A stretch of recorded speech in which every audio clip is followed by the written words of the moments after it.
28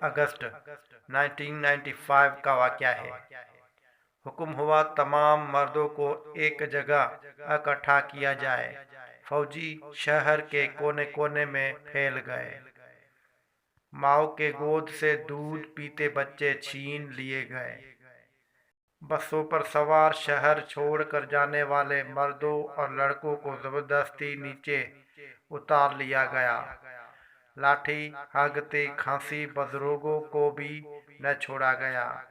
سب مردوں کو اکٹھا کر کے شہر سے باہر ایک میدان کے جانب ہانکا جانے لگا۔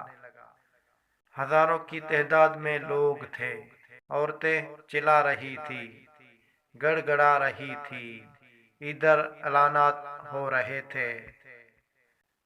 اعلانات ہو رہے تھے، گھبرائیں نہیں، کسی کو کچھ نہیں کہا جائے گا۔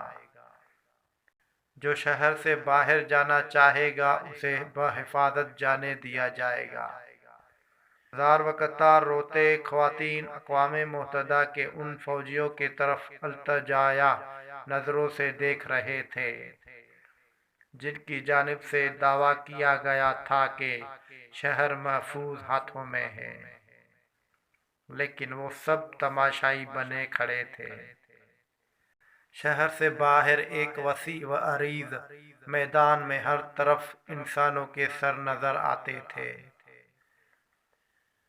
گھٹنوں کے بل، سر جھکائے، زمین پر ہاتھ ٹکائے انسان، جو اس وقت بھیڑوں کا بہت بڑا ریوڑ معلوم ہوتے تھے۔ 10,000 سے زائد انسانوں سے میدان بھر چکا تھا۔ ایک طرف سے آواز آئی، فائر!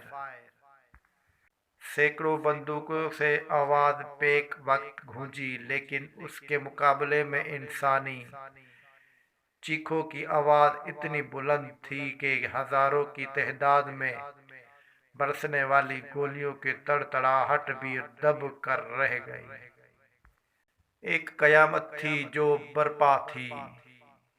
ماؤں کی گودیں اجڑ رہی تھیں، بیویاں آنکھوں کے سامنے اپنے سروں کے تاج تڑپتے دیکھ رہے تھے، بیوہ ہو رہی تھی، دہاڑی مار مار کر رو رہی تھی۔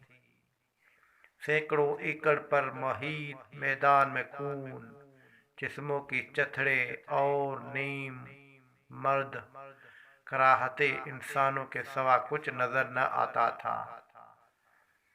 شیطان کا خونی رقص جاری تھا اور انسانیت دم توڑ رہی تھی۔